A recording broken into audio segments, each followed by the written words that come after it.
সম্মানিত গাইস, আসসালামু আলাইকুম। আশা করি সকলে ভালো আছেন। তো গাইস, আজ আমি আপনাদের সামনে যে একটি মেশিন নিয়ে দেখাচ্ছি সেটা হচ্ছে একটি কুলিং মেশিন। এটি মূলত ঠান্ডা হয়। তো এই মেশিনটি মূলত আমাদের দেখুন, আমরা কিন্তু রান দিয়েছি, মানে চালিয়েছি, চালানোর পরে কিন্তু কম্প্রেসারটি চলতেছে। তো কম্প্রেসারটি চলতেছে বাট কুলিং হচ্ছে না, বাট ঠান্ডা হচ্ছে না। তো এটা কেন ঠান্ডা হচ্ছে না? আর কম্প্রেসার এটা কিছুক্ষণ চলার পর অফ হয়ে যাচ্ছে। তো এই প্রবলেমটা কেন হচ্ছে? এই প্রবলেমটা কেন হচ্ছে দেখুন, এখানে আমরা হাত দিচ্ছি, ভাইব্রেটর পাইপে কোনো প্রকার হিট নাই, একদম হিট কম, মানে হয়তো বা কোথাও লিক আছে যার কারণে গ্যাসটা কোথাও চলে গেছে।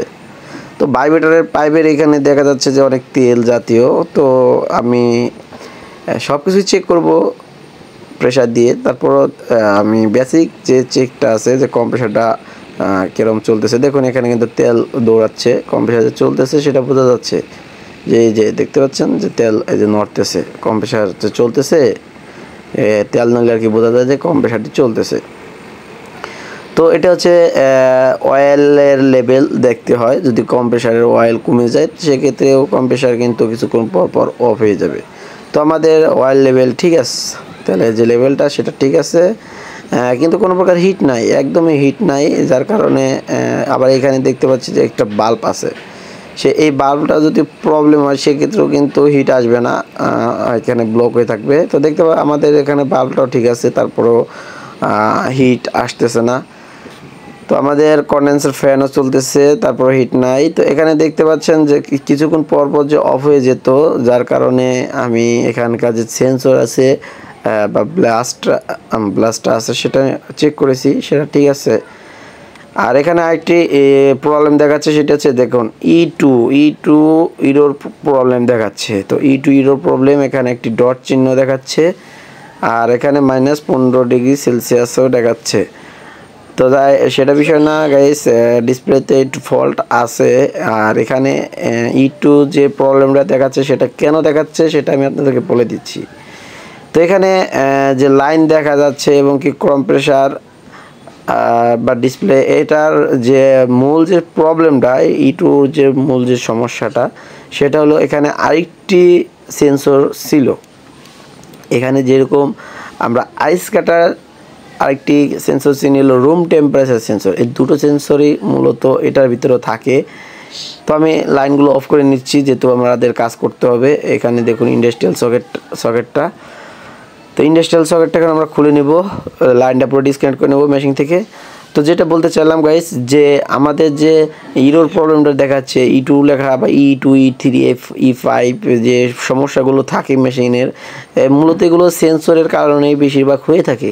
তো এখানে আমাদের দুটি সেন্সর ছিল, সেখানে একটি সেন্সর আছে যার কারণে শুধু আইস কাটার সেন্সরটা আছে, রুম টেম্পারেচার সেন্সরটা নাই, যার কারণে ই2 লেখাটা উঠতেছে। কিন্তু এটা কোনো সমস্যা হবে বলে মনে হচ্ছে না, এটা চলবে, সমস্যা নাই। আমাদের মেন হচ্ছে কম্প্রেসারটা চললেই হলো। আর এটা মূলত অল টাইম চলে কম্প্রেসারটা, এটা সহজে অটো হয় না। এটা যতক্ষণ আপনি মেশিনটা চালায় রাখবেন সেটা এই মেশিনটা ঠিক ততক্ষণই চলবে। তো এটি লং টাইম চলার জন্যই এই কম্প্রেসারগুলো তৈরি করে। তো দেখতে পাচ্ছেন যে আমরা এখন সাকশন পাইপের একটি যে ইটা থাকে, নজেলটি থাকে, সেটা আমরা এখন খুলে নিব।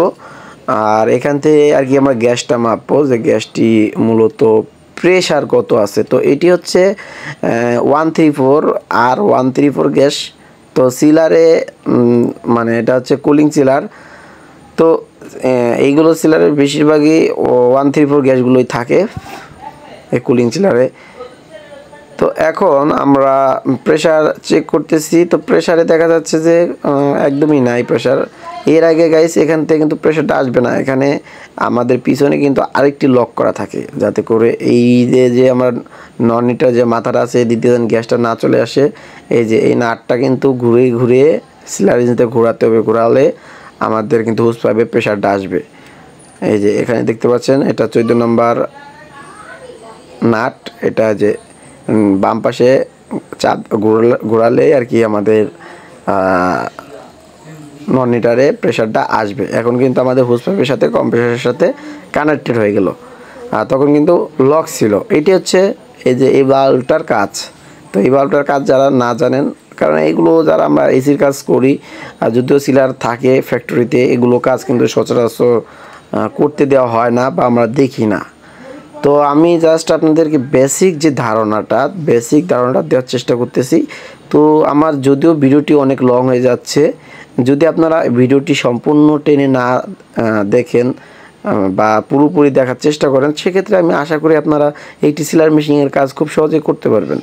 তো দেখতে পাচ্ছেন যে আমাদের যে মিটারটি আছে সেটি কোনো প্রকার প্রেশার নাই। এইটা হচ্ছে ডিসচার্জের যে আমাদের বাল্বটা আছে, তো এটা হচ্ছে ডিসচার্জের বাল্ব। তো ডিসচার্জের বাল্বেরও সেম সিস্টেম, সাকশনের মতোই। আমাদের আগে নন নিউট্রাল বাল্বটা খুলে নেবার পরে আমরা আবার হলো পিছনে যা একটি লক থাকে, যে আমরা এসিতে হলো এলিঙ্গি সিস্টেমটা ব্যবহার করি। তো এসিতে এলিঙ্গি সিস্টেম ব্যবহার করলে আমাদের নন নিউট্রাল দিয়ে কিন্তু হাওয়া আসে, এটাতে আসবে না। এটা হচ্ছে হলো আমাদের যখন গ্যাস চার্জ করবেন, গ্যাস চার্জ করার পর এটা আমাদের লক করে দিতে হয়। তো লক করে দিলে এই আমাদের নন নিউট্রালের মাথাতে যাতে হাওয়াটা না আসে। তো অনেকে ভাবতে পারেন যে এটা এখানে লক করে দিলে তো কম্প্রেসারের সাথে লক হয়ে যাবে, তো কম্প্রেসার থেকে তো হাওয়ায় আসার কথা না। কিন্তু এই বাল্বের কাজ ভাই এটা না। এই বাল্ব দিয়ে কম্প্রেসার দিয়ে কন্ডেন্সার হয়ে আমাদের হাওয়াটা যাবে, মানে গ্যাসটা বা রেফ্রিজারেন্টটা যাবে।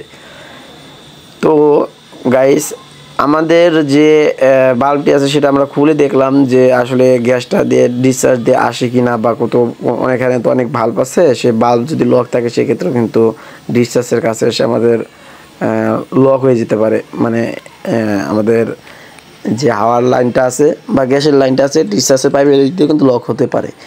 তো এখন আমি কি করব, যে আমি হালকা কিন্তু সারছি, হালকা কোনো রকম একটু গ্যাস ছিল, তেমন কিছু নাই, একদমই কম। তো এখন আমি কি করব, এখন হচ্ছে আমরা প্রেসার তুলব। তো প্রেসার তুলে এই যে আমাদের ডিসচার্জ লাইন আছে, সেই ডিসচার্জ লাইন দিয়ে প্রেসারের বাতাসটা আমরা বের করব। এটা বের করার কারণ কেন? এটা বের করার কারণ হচ্ছে এখানে আমাদের দুটো বাল্ব আছে। এই যে দেখুন, এই একটি বাল্ব, এটা হচ্ছে ইলেকট্রিক সলিনয়েড বাল্ব। আরেকটি বাল্ব আছে, সেটা আমাদের ওই কম্প্রেসারের পিছনের সাইডটায়, সেটা দেখানো যাচ্ছে না। তো আমি এখন প্রেসারটা তুলি গাইস। প্রেসারটা তুলে মূলত দেখি আমাদের ডিসচার্জ দিয়ে এয়ারটা বের হয়নি বা বাতাসটা বের হয়নি।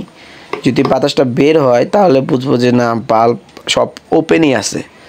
তো বাল্বে আমাদের যে এয়ারটা আছে সেটা অফ করে নাই।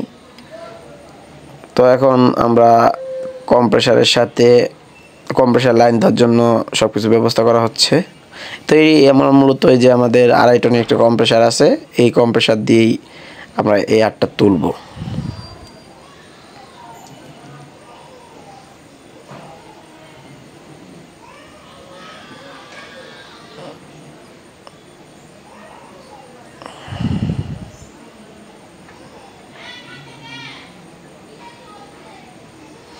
খুব শক্ত করে লাগাতে হবে হুস পাইপের সাথে, মিটারের সাথে, গেজ মিটারটির সাথে। তো এখানে আরেকটি বিষয় বোঝার আছে, যারা আমরা ফ্যাক্টরিতে নতুন কাজ করতে যাই, তো ইন্ডাস্ট্রিয়াল সকেটের সাথে আমরা লাইন করতে পারি না। তো এটি হচ্ছে 3 ফেজ একটি লাইন, এই যে এখানে দেখতে পাচ্ছেন, এটি হচ্ছে 3 ফেজ লাইন। এখানে নিউট্রাল হচ্ছে এই যে বড়টা, আর এই 3টা হচ্ছে আমাদের ফেজ। এই যে 1 2 3, এই 3টা ফেজ, আর এই মোটা যেটা বড় থাকে সেটা হচ্ছে নিউট্রাল লাইন। তো আপনাদের কাছে টেস্টার থাকলে অবশ্যই টেস্টার দিয়ে চেক করে নেবেন, কারণ এগুলো এখানে দেখুন যে মাথাটা আছে, সে মাথা বরাবর থাকে মূলত নিউট্রাল লাইনটা। আর টেস্টার দিয়ে চেক করে নেবেন, কারণ অনেক ফ্যাক্টরিতে 3 হোলেরও থাকে, আবার দেখা যাচ্ছে যে 5 হোলেরও থাকে। তো এটি হচ্ছে 4 হোল। 4 হোল্টের যে হোলই থাক না কেন, মূলত সবচেয়ে বড় যে হোলটা থাকে সেটাই হচ্ছে নিউট্রাল লাইন। আর আপনি ফেজ তো যে কোনো এক ফেজ থেকে আপনার লাইন দিলেই চলবে। 3 ফেজেতে যে কোনো একটা ফেজ দিয়ে আপনার 220 হয়ে যাবে। নিউট্রাল বাই 1 ফেজ মানে 220। তো আমরা কম্প্রেসারটি চালাই দিয়েছি। তো দেখতে পাচ্ছেন এখান থেকে আমাদের কিন্তু হালকা পাতলা হাওয়া আসতেছে।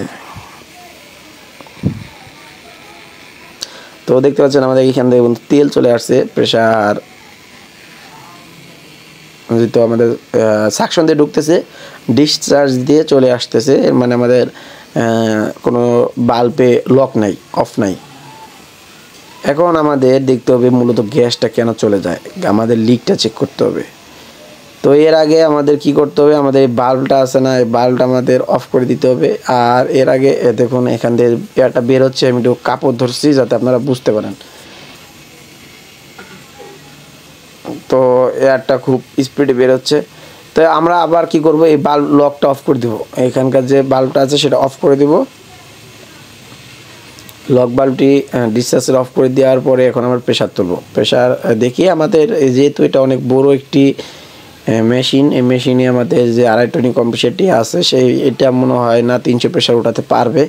তো দেখা যাক আমাদের মিটার মানে কম্প্রেসার দিয়ে আমরা কি পরিমাণ প্রেশার তুলতে পারি। আমাদের টার্গেট হচ্ছে 300 প্রেশারের কাছে বা 300 প্রেশার দেওয়া। 300 প্রেশার দিয়ে আমরা লিকটা চেক করব, যেহেতু এটি অনেক মোটা পাইপ, এগুলো সব স্টিক পাইপগুলো আর কি ব্যান করে লাগানো হয়েছে। তো আমরা গাইস এখান থেকে এখন কিন্তু কোনো হাওয়া আসতেছে না, আমরা লক করে দিয়েছি। তো এখন দেখুন আমাদের প্রেশার উঠতেছে, আমাদের প্রেশার উঠছে মাত্র 50 পর্যন্ত উঠছে কেবল, আস্তে আস্তে উঠতে থাক। তো আমাদের প্রেশারটা আস্তে আস্তে উঠতেছে, আপনারা দেখতে পাচ্ছেন। তো আমাদের টার্গেট 300 পর্যন্ত উঠানোর। দেখা যাক আমাদের কম প্রেশারটি দিয়ে কি পরিমাণ প্রেশার তোলা যায়।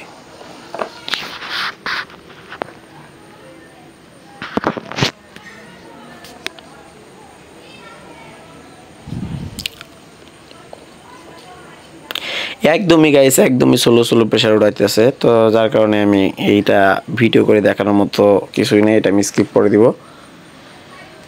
তো আমাদের প্রেশারটি এখানকার যে স্ক্রু টাইপ যে কম্প্রেসারটি আছে, আপনাদের এই কম্প্রেসারগুলো যদি নষ্ট হয়ে যায় সেক্ষেত্রে আপনারা চাইলে কিন্তু ড্যান ফোস্টের কম্প্রেসার ইউজ করতে পারবেন। ড্যান ফোস্টের যে গোল যে পুরো কম্প্রেসার থাকে না, সেগুলো চাইলে আপনারা লাগাতে পারবেন 134-এর, কোনো সমস্যা হবে না, একদম সুন্দর চলবে। এরকম আমরা আরেকটি মেশিনের কাজ করেছিলাম। তো এই স্ক্রু টাইপ কম্প্রেসারগুলো পিস্টন টাইপের কম্প্রেসারগুলো নষ্ট হয়ে গেলে আমরা ড্যান পোস্টের কম্প্রেসারগুলো লাগাই, তো কোনো রকম ফল্ট হয় না। তো দেখতে পাচ্ছেন যে এখানে ইতিমধ্যে আমাদের প্রেশারটি কিন্তু 200+ হয়ে গেছে। এর মধ্যে একদম হিমশিম খেয়ে যাচ্ছে, আমাদের কম্প্রেসারের ডাক চেঞ্জ হয়ে গেছে এবং কি হুজ পাইপ খুব গরম হয়ে গেছে।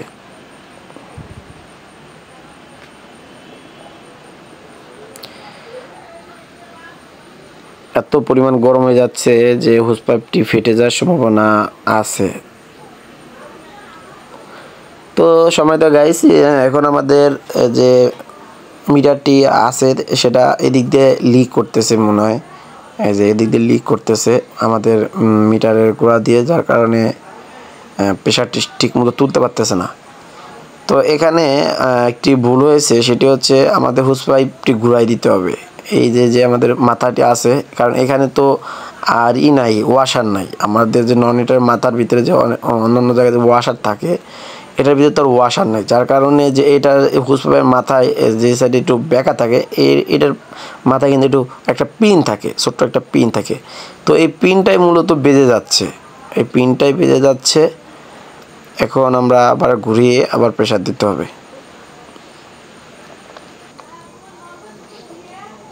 আমরা এই মাথাটাও লাগাই দিলাম যাতে করে এয়ারটা বের না হয়ে যায়। তো গাইস আমরা অলরেডি প্রেশার দিয়েছি 300-এর কাছাকাছি, এর বেশি আর প্রেশার উঠতেছে না। আমরা কিন্তু পাইপটি ঘুরাই দিয়েছিলাম, যার কারণে ভুল হওয়ার কারণে আমরা আবার ঘুরাই দিয়েছি, মানে ভিডিওটি স্কিপ করে দিয়েছি। তো গাইস আপনারা দেখতে পাচ্ছেন আমরা কিন্তু পাইপটি ঘুরিয়ে দিয়ে আবার প্রেশারটা তুলছিলাম। তো আপনারা আমাদের মতো ফার্স্ট চান্সের মতো ভুল করবেন না, আমাদের এটা ভুল হয়েছিল প্রথমে, আমরা আগের থেকেই এটা ঘুরাই দেওয়া উচিত ছিল, কারণ আমরা গ্যাস চার্জ করার সময় ওই পাশে দিই, তো এটা হালকা প্রেশার থাকে, তো এরকম ইফেক্ট করে না। আর এখন তো 300-এর উপরে প্রেশার উঠাইছি বা 300-এর কাছাকাছি প্রেশার উঠাইছি, যার কারণে এটা এদিক দিয়ে হাওয়াটা বের হয়ে গেছে। তো যাই হোক, সেটা বিষয় না গাইস, এখন আমরা পুরো মেশিনটা চেক করব যে মূলত লিকটা কোথা দিয়ে হয়েছিল আর এদিক দিয়ে তেল কেন আছে। তো আমরা এখানকার তেলগুলো সুন্দর মতো পরিষ্কার করে আমরা মূলত লিকটা চেক করব, কারণ দেখতে পাচ্ছেন এখানে কিন্তু ভিজা, আপনারা কিন্তু ক্যামেরাতে দেখতে পাচ্ছেন এটা এর দিক দিয়ে কিন্তু ভিজা আছে। তো আমার সন্দেহ যে ভাইব্রেটর পাইপটার কাছ দিয়ে লিক, তো তারপরও আর কি আমরা সব জায়গাতে চেক করতেছি আর কোথাও কোনো জায়গাতে লিক ঠিক আছে কিনা। তো আমাদের নর্নেটারের যে গোড়াটা আছে সেটা বা সাকশন পাইপের যে মাথাটা আছে এদিক দিয়ে কিন্তু কোনো প্রকার লিক নাই। যদি লিক থাকতো তাহলে আর কি ফ্যানাটা একটু বড় হয়ে ফুলে ফুলে উঠতো।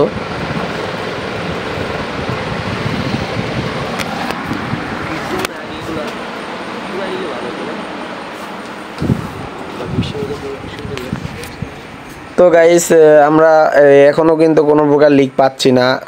আমরা সব দিক দিয়ে আর কি ফেনা টেনা দিচ্ছি। এগুলো হচ্ছে শ্যাম্পুর ফেনা। এগুলো ফেনা যদি কোনো প্রকার লিক থাকে সেক্ষেত্রে ফেনাটা আর কি বুড়ো হয়ে আর কি বোঝা যায় যে লিক হয়েছে। তো আমরা ডায়ার ফিল্টারটাও চেক করতেছি, ডায়ার ফিল্টার দিয়েও কোনো প্রকার লিক নাই।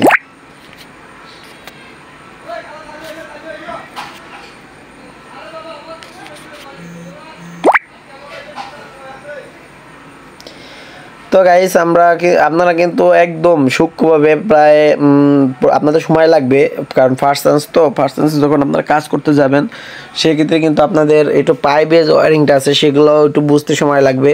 তো সেটা বিষয় না, আপনাদের মেন থিম থাকবে আপনাদের লিকটা বের করা। তো লিক যদি আপনারা বের না করতে পারেন সেক্ষেত্রে কিন্তু ওই যতই গ্যাস চার্জ করেন না কেন গ্যাস কিন্তু থাকবে না, গ্যাস কিন্তু আবার বের হয়ে যাবে।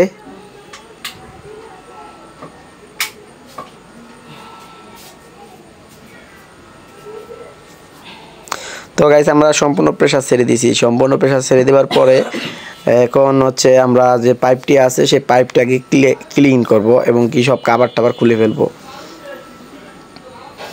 এই কাভার টাভার খোলার পরে এদিক দিয়ে যে পাইপগুলো আছে সেই পাইপগুলো আমরা চেক করব যে এদিক দিয়ে কোনো প্রকার লিক টিক আছে কিনা।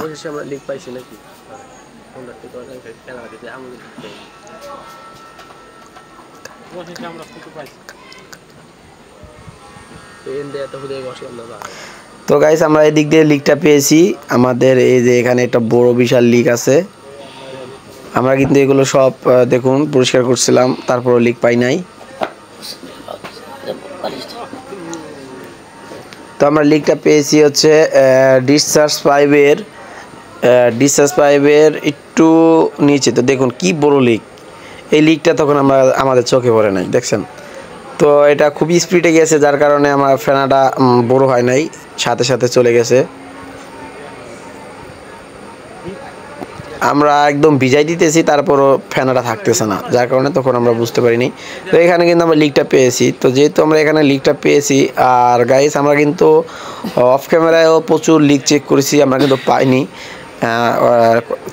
টেম্পার কন্ডেন্সার ওদিক দিয়ে কিন্তু সব কিছু চেক করছিলাম কিন্তু পাই নাই। কিন্তু এই যে এইখানে দেখুন আসামিটা, এখানে এত বড় লিক থাকলে গ্যাস কেমনে থাকবে। তো এখানে হচ্ছে আমাদের লিক, বিশাল বড় লিক। এই লিকটাই মূলত আমাদের রিপেয়ারিং করতে হবে। তো এর আগে রিপেয়ারিং করার আগে আমাদের এখানকার যে জায়গা আছে সেখানে কিন্তু আগে আপনাদের আইডেন্টিফাই করতে হবে মূলত লিকটা কোন জায়গা, কারণ এটা স্টিক পাইপ, তো এটা এখানে আপনারা ব্লিচিং গলাইতে অনেক ভেজাল হয়ে যাবে। আপনাদের তো টস দিয়ে গলাতে হবে, ক্যান টস।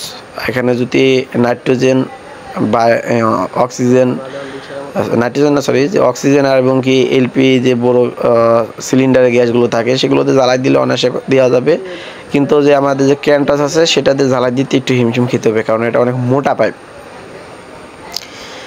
তো গাইস সেটা বিষয় না, এখানে জ্বালাই তো দিতেই হবে। আমরা কিন্তু পাইপগুলো দেখুন সবগুলো খুলে নিয়েছিলাম, বেশ কয়েকটা পাইপ খুলেছি, তারপরেও আমরা লিক পাইনি এদিক দিয়ে। তো আমরা লিক পেয়েছি হচ্ছে ডিসচার্জ পাইপের একটু পরে। তো আমরা কিন্তু জায়গাটা দেখুন ঘষে নিয়েছি। তো আমরা লিকটা কিন্তু আইডেন্টিফাই করে ফেলেছি। এখন আমরা একদম ময়লা সব উঠে ফেলবো, নাহলে কিন্তু ব্লিচিং ধরবে না গাইস। স্টিক পাইপ সহজে ব্লিচিং ধরবে না। তো আমাদের লিকটা পিছন সাইডে হয়েছে। তো সম্বন্ধে গেছে এখন হচ্ছে মনে রাখতে হবে এখানে ডিসচার্জ এবং কি সাকশন দুটো পুরো প্রেসার ছেড়ে দিয়ে পরে আপনাদেরকে লিকটি মেরামত করতে হবে, তা না হলে কিন্তু এদিকে বাতাস বেরোতেই থাকবে। যদি আপনি শুধুমাত্র সাকশন লাইন ছেড়ে দেন তারপরেও কিন্তু আপনাদের যে ইটা আছে মানে কম্প্রেসারে বা কন্ডেন্সারের ভিতরে হাওয়াটা আছে সেটা কিন্তু তারপরেও প্রেসার থাকে। এর লেগে ডিসচার্জ এবং কি সাকশন দুটাই একসাথে ছাড়তে হয়। তো এখানে যে হাই লো প্রেশার বাল্ব দেখতে পাচ্ছেন, তো এখানে যে এটা দিয়ে আমাদের লো প্রেশার গিয়েছে, আর উপরের যে লালটা আছে এটা হচ্ছে আমাদের হাই প্রেশারের জন্য। যদি কোনো ক্রমে গ্যাস কমে যায় অথবা প্রেশার বেড়ে যায়, সেক্ষেত্রে এখান থেকে কাট আউট হয়ে যায়। যেটা হাই প্রেশার বাল্ব সেটা থাকে এনসি কানেকশনে, আর যেটা লো প্রেশার বাল্ব সেটা থাকে এনও কানেকশনে। তো এখানে যে হাই প্রেশার বাল্ব এবং কি লো প্রেশার বাল্ব দুটোই লাগানো আছে। তো এর আগে গাইজ দেখেন আমি কিভাবে করে আর কি কাপড়টি পেঁচায় নিয়েছি, যাতে করে আমাদের যে বাল্বের ভিতরে যে একটি রাবার থাকে, সে রাবারটা যেন হিটে গলে না যায়। তো গাইস এখানে নাইট্রোজেন এবং কি গ্যাস দ্বারা যদি গ্যাস জ্বালাই করা হতো সেক্ষেত্রে একটু ভালো হতো, কিন্তু আমাদের কাছে যেহেতু টর্চ আসছে, টর্চ এবং কেলপি ক্যান, সেটা দ্বারাই আমরা আর কি মেরামতটা করব লিকটার। তবে এটা হিট উঠতে অনেক দেরি হয়ে যাবে, কিন্তু আমাদের ওই নাইট্রোজেন এবং কি গ্যাস দ্বারা জ্বালাই করলে শুধু আর সুন্দর মতো আর কি জ্বালাইটা দেওয়া যায়। তো যাই হোক গাইস, সেটা বিষয় না, বিষয়টাকে জ্বালাইটা সুন্দর মতো দিতে হবে যাতে করে কোনো প্রকার লিক না থাকে। তো এটার গ্যাস কমে যাওয়ার কারণে বারবার কম্প্রেসারটা অফ হয়ে যেত। আমি যে আপনাদেরকে বললাম শুরু থেকেই যে বারবার কম্প্রেসারটা অফ হয়ে যাওয়ার কারণ কি, বারবার কম্প্রেসারটা অফ হয়ে যাওয়ার কারণ হচ্ছে যখন আমরা কম্প্রেসারের গ্যাসটা চার্জ করতাম সেক্ষেত্রে চলতো, তো আর যখন গ্যাসটা এদিক দিয়ে চলে যেত তো এটা সূক্ষ্ম লিক। তো মানে আমরা যখন গ্যাস চার্জ করতাম বেশ কিছুদিন চলার পরে আপনার যখন গ্যাসটা কমে যেত সেক্ষেত্রে বারবার খালি আপনাদের যে লো প্রেশার বাল্বটা আছে সেটা ধরে ফেলতো। সেটা ধরলে আমাদের লাইনটা ডিসকানেক্ট হয়ে যেত। লাইনটা ডিসকানেক্ট হয়ে গেলেই মনে করেন যে কম্প্রেসার বন্ধ হয়ে যেত। ঠিক আছে গাইস, তো আমাদের যে সাকশন পাইপে যে বাল্বটি লাগানো আছে লো প্রেশার বাল্ব, সেটা এনও কানেকশনে থাকে। যখন এটা প্রেশার পায় সেক্ষেত্রে এটা এনসি হয়ে থাকে। ঠিক আছে, তো এনসি যারা না বোঝেন সেক্ষেত্রে আমি শর্টকাটে বোঝাই দিচ্ছি। এনসি হচ্ছে ডাইরেক্ট অনলাইন, মানে সরাসরি লাইনটা প্রবাহিত হবে, আর এনও কানেকশন হচ্ছে নর্মালি অফ অবস্থায় থাকে। আপনার যখন এটার প্রেশারটা দিবে, কম্প্রেসার বা গ্যাস চার্জ আপনারা করবেন, যখন প্রেশারটা পাবে সেক্ষেত্রে আপনাদের লাইনটা সংযোগ হবে। তো এটা হচ্ছে এনও এবং কি এনসির খেলা। আর দেখতে পাচ্ছেন আমাদের কিন্তু ঝালাইটি দেওয়া হয়ে গিয়েছে। আমাদের কিন্তু ব্লিচিং আমরা অনেক মোটা করে দিয়েছি, যেহেতু এটি একটি চিলার মেশিন বা কুলিং মেশিন, তো যার কারণে আমাদের একটু ঝালাইটা অনেক মোটা করে দিয়েছি। তো এখানে যদি আপনি কাপড় না দিতেন, এবং কি আমরা কিন্তু ঝালাই দিয়েছি আর এবং কি বাল্বে পানি ঢেলেছিলাম যাতে করে এটা অতিরিক্ত হিট না হয়ে যায়। অতিরিক্ত হিট হয়ে গেলে কিন্তু আমাদের বাল্বটি গলে যেত বা নষ্ট হয়ে যেত, বা গ্যাস শেষ করলে কিন্তু লিক করতো। এই কারণে আমরা আর কি এই যে বাল্বটি দেখতে পাচ্ছেন সেখানে কিন্তু আমরা পানি দিয়ে রেখেছিলাম। তো গাইস, আপনারা অবশ্যই ভিডিওটি যদি থেকে একটু কোনো প্রকার উপকার পেয়ে থাকেন অবশ্যই চ্যানেলটি সাবস্ক্রাইব করে রাখবেন এবং কি পাশে থাকা বেল আইকনটি বাজিয়ে দিবেন। তো গাইস কমেন্ট করবেন এবং কি লাইক শেয়ার করতে ভুলবেন না। তো যাই হোক, সম্মানিত গাইস দেখতে পাচ্ছেন আমাদের কিন্তু ঝালাইয়ের ফিনিশিংটা মাশাআল্লাহ খুব ভালোই হয়েছে। তো আমাদের লিকটা ওই সাইডে, এটা এই পাইপটার অপোজিট সাইডে, তো আমরা ওই সাইডে আর কি বেশি দিয়েছি, এই সাইডটা জাস্ট একটি ঘুরাই দিয়ে গালাই দিয়েছি। তো এটি যেহেতু ডিসচার্জ পাইপ, এটি কিন্তু ডিসচার্জ পাইপ, তো ভাইব্রেটর পাইপের সাথে কিন্তু লাগানো আছে। তো এটা এমনি প্রেশারটা বেশি থাকে, যার কারণে এটা আপনাদেরকে মাথায় রাখতে হবে যাতে করে এটা লিক না থাকে। ওকে, তো আমাদের লিক মিক তো সারানো হলো। এখন দেখুন আমরা প্রেশার কিন্তু 100+ অলরেডি উঠাই ফেলেছি। এটা আমরা 250 থেকে 300 পর্যন্ত উঠাবো। তো খুবই আস্তে আস্তে উঠতেছে, যেহেতু আমাদের কম্প্রেসার কন্ডেন্সার এবং কি চেম্বারটা খুব বড়, যার কারণে একদমই স্লো উঠতেছে। আমাদের যে একটি 2.5 টনি একটি কম্প্রেসার আছে ব্লিস্টনের, সেটার দ্বারা আমরা আর কি প্রেশারটা উঠাইতেছি, তারপর অনেক স্লো উঠতেছে। তো যাই হোক গাইস, আস্তে আস্তে উঠতে থাক। তো এটি একটি পিস্টন টাইপ কম্প্রেসার আপনারা দেখতে পাচ্ছেন। তো এই পিস্টন টাইপ কম্প্রেসারটি অনেক সময় নষ্ট হয়ে গেলে কীভাবে বুঝবেন, সেক্ষেত্রে যদি আপনারা কমেন্ট করেন অবশ্যই আমি আপনাদেরকে একটি ভিডিও করে দেখাবো, যে এটা নষ্ট হয়ে গেলে চেক করার যে উপায়টা সেটা আমি আপনাদেরকে দেখাবো। তো এটি একটি 3 ফেজ কম্প্রেসার গাইস, এটি একটি 3 ফেজ কম্প্রেসার। আর এটার কয়েল কেটে গেলে এটা কয়েল বাধা দেয়, মোটরের মতোই, সমস্যা হয় না। তো দেখতে পাচ্ছেন আমি কিন্তু প্রেশার উঠাচ্ছি, এদিক দিয়ে আবার কিন্তু লিকও ট্রাই করতেছি, আসলে লিকটা আর কি আছে কি না। তো এটি হচ্ছে আমাদের শ্যাম্পুর ফেনা আর কি, বা আপনার চাইলে ফোমও ইউজ করতে পারেন। তো ফোম আর ফেনার ভিতরে তফাৎ আমি এরকম দেখি না, যার কারণে আমি শ্যাম্পুর ফেনা দিয়ে ট্রাই করতেছি। তো লিক থাকলে কি হবে, এই যে ফেনা দেখতে পাচ্ছেন, এই ফেনাগুলো অনেক বড় বড় হয়ে যাবে, মানে বুদবুদ বুদবুদ উঠবে। তো দেখুন কোনো প্রকার লিক আমরা পাচ্ছি না, এর মানে এখানকার যে লিকটা রিপেয়ারিং করলাম বা মেরামত করলাম সেটা 100 ঠিক আছে। তো এই ভিডিওটি গাইস আমি আরও অনেক আগেই আপনাদের জন্য বানিয়ে রাখছিলাম, যে আমি আপনাদেরকে দেখাবো, আপনাদের মাঝে শেয়ার করব। তো এটার পরিপ্রেক্ষিতে আমি ছোট একটি শর্ট ভিডিও আপনাদের ছাড়ছিলাম, যে এইরকম একটা বড় ভিডিও আপনাদের সামনে উপস্থাপন করব। তো আপনারা যারা ওই ভিডিওটি দেখে চ্যানেলটি সাবস্ক্রাইব করে রেখেছিলেন তাদেরকে অসংখ্য ধন্যবাদ, এবং কি আপনারা আগে থেকে যারা সাবস্ক্রাইব করে রাখছেন তাদেরকে অসংখ্য ধন্যবাদ। তো সম্মানিত গাইস দেখতে পাচ্ছেন আমাদের কিন্তু প্রেশারটা অলরেডি তুলে ফেলছি। আমাদের প্রেশারটি 300 একটু নিচে, এর বিষয়ে উঠাতে কোনো রকমই পাচ্ছি না। তো কারণ কম্প্রেসারের এতটাও ক্যাপাসিটি নাই এটার প্রেশারটি আর তোলার। তো আমাদের কম্প্রেসারটা কিন্তু বেশ বড় আমাদের কম্প্রেসারটা বেশ বড়, তারপরেও প্রেশারটি তুললো না। তো এইভাবে করে আমরা প্রায় একদিন রেখে দেব। তো একদিন রেখে দেওয়ার পর দেখুন আমি গাইস এখানে ভিডিও স্কিপ করেছি। তো আমরা আবার আজকে কাজে আসছি, তো আমরা আবার নতুন করে ফ্যানটা চালাই রাখলাম। তো এটি হচ্ছে টর্নেডো ফ্যান, হেলিকপ্টার ফ্যানও বলে। ফ্যানগুলো অনেক বড় 10 পাখার। তো যাই হোক সেটা বিষয় নয়, ফ্যানের ভিডিও করছি না, আমি জাস্ট আপনাদেরকে দেখালাম। তো দেখুন আমাদের প্রেশার কিন্তু কমে নাই, আমরা গতকালকে যা দিয়ে রেখেছিলাম ঠিক তাই আছে, একটুও কিন্তু কমে নাই গাইস। তো এখন আমাদের কি করতে হবে, আমাদের যে মিটারটি আছে মিটারের সম্পূর্ণ প্রেশার ছেড়ে দেবো। যে আমরা দেখুন গতকাল 20-এ রেখেছিলাম, আজকেও 20-এই আছে, আজকেও প্রেশার 20-এই আছে। তো এখন হচ্ছে আমরা সম্পূর্ণ প্রেশার ছেড়ে দেবো। প্রেশার ছেড়ে দেওয়ার পরে আমরা পুরোটা বেগম করব। তো প্রেশার ছাড়বেন দুই দিক দিয়ে ছাড়বেন, একটা সাকশন পাইপ দিয়ে ছাড়বেন, একটা ডিসচার্জ পাইপ দিয়ে ছাড়বেন। তো আমাদের প্রেশারটা ছেড়ে দিয়েছি। তো দেখতে পাচ্ছেন ইতিমধ্যে আমাদের প্রেশারটি 100-র কাছাকাছি নেমে চলে আসছে, 50 0 আস্তে আস্তে সব বেড়ে যাবে। বের হয়ে যাওয়ার পরে আপনারা কি করবেন, বের হয়ে যাওয়ার পরে আপনারা এটাকে সুন্দর মতো বেগম করবেন, প্রায় 1 ঘন্টা থেকে আধা ঘন্টার মতো আপনারা বেগম করবেন, বা 20-30 মিনিট করলে হবো। 20 মিনিট 30 মিনিট করলে যে হবে না তা না, 20 মিনিট বা 30 মিনিট করলেও হবে। তো আমি এখন বেগমে দিব। তো এটি হচ্ছে আমাদের কম্প্রেসারটি। তো এটা এখন আমরা বেগমে দেওয়ার পরে এটা আধা ঘন্টা 1 ঘন্টা গ্যাস চার্জ, মানে বেগম করার পরে হচ্ছে আমরা এটাকে গ্যাস চার্জ করব। তো সময় তো গ্যাস এটা সুন্দর মতো টাইট দিয়ে নিতে হবে আমাদের কম্প্রেসারের যে বেগম লাইনটি আছে। তো এখানে আমরা মিটারটির সাথে হোস পাইপটি লাগিয়ে নিব। তো আমাদের বেগমের কার্যক্রম চলতেছে, দেখতে পাচ্ছেন আমাদের কম্প্রেসারটি কিন্তু এখন চলতেছে। তো এইভাবে করে আমরা আধা ঘন্টা বেগম করার পরে অবশেষে আধা ঘন্টা থেকে প্রায় 1 ঘন্টা বেগম করলে আর অনেক ভালো হয়।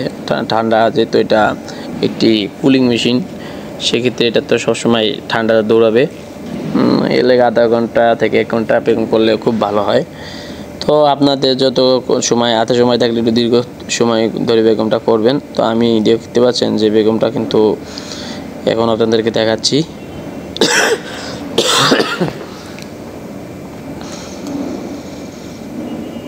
তো সময় তো গাইস আমাদের বেগম করা শেষ।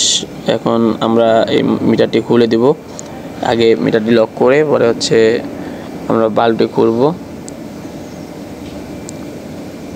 আমরা অনেকক্ষণ যাবত এটাকে বেগম করেছি, আর বেগম করা লাগবে না। এখন আমরা বাল্বটি লাগিয়ে দেই। প্রায় আমরা 35 থেকে 40 মিনিটের মতো বেগম করছি গাইস। তো এখন হচ্ছে আমরা এই মাথাটা খুলে এখন হচ্ছে আমরা গ্যাস চার্জ করব। তো আমরা ফার্স্টে এটি হচ্ছে 134 নম্বর গ্যাস, আর 134 নম্বর গ্যাস। তো আর 134 নম্বর গ্যাসের যে প্রেশারটি আছে সেটা আপনারা যদি না জেনে থাকেন, ইতিমধ্যে আমাদের যে চ্যানেলে আছে, সেই চ্যানেলে আমরা একটি চার্ট দিয়ে রেখেছি। তো এটার মধ্যে দেওয়া আছে আপনারা কীভাবে কম্প্রেসারের এলআরএ থেকে টন বের করবেন, এছাড়াও আপনার কোন গ্যাসের কত প্রেশার, সাকশন প্রেশার কত থাকে, ডিসচার্জ প্রেশার কত থাকে, সম্পূর্ণ সকল গ্যাসের মানে যে কোনো সিলার হোক, এসি হোক, ফ্রিজ হোক, সকল গ্যাসের যে সাকশন প্রেশার এবং ডিসচার্জ প্রেশার সব গ্যাসের প্রেশারই কিন্তু আমার ওই ভিডিওতে আছে, একটি ভিডিও আকারে 2 মিনিট থেকে 3 মিনিটের ভিডিও। আপনাদের যদি কারো প্রয়োজন বোধ মনে হয় ভিডিওটি দেখার, তাহলে অবশ্যই আপনারা দেখে আসতে পারেন আমার চ্যানেল থেকে। তো আমি ওই ভিডিওটি ডিসক্রিপশন, ওই ভিডিওটির যে লিঙ্ক আছে সেটা আমি আমার ডিসক্রিপশনে দিয়ে দিব।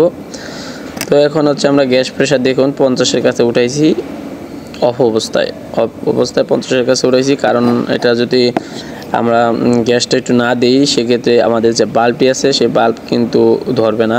বাল্ব যদি না ধরে, যে লো প্রেশার বাল্ব যদি না ধরে সেক্ষেত্রে কিন্তু আমাদের গ্যাসটা ঢুকবে না। গ্যাসটা মানে ঢুকবে না বলতে সরি, গ্যাস ঢুকবে বাট হচ্ছে কম্প্রেসারটা কি চলবে না।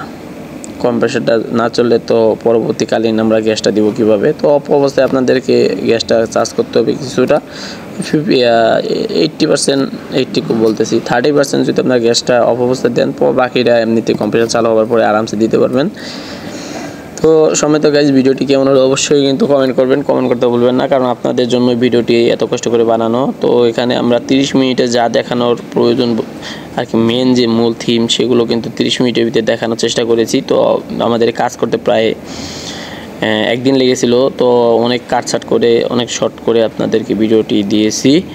তো এখানে অনেক কিছু স্কুপ করা আছে। তো সময়ত গাইস আপনারা কাজ নেওয়ার আগে খুবই ভেবেচিন্তে কাজ করবেন, এবং কি যে তেল মেল কম্প্রেসার ঠিক আছে কিনা সেগুলো যাচাই বাছাই করে আপনারা কাজ করবেন। আলহামদুলিল্লাহ কোনো রকম সমস্যা নেই। আপনাদের মূল যে থিমগুলো, যে মূল যে কাজ, সেগুলো আমি আপনাদেরকে দেখাই দিয়েছি। এটা যদি আপনারা বুঝে থাকেন আশা করি কোনো কাজে ঠেকবেন না।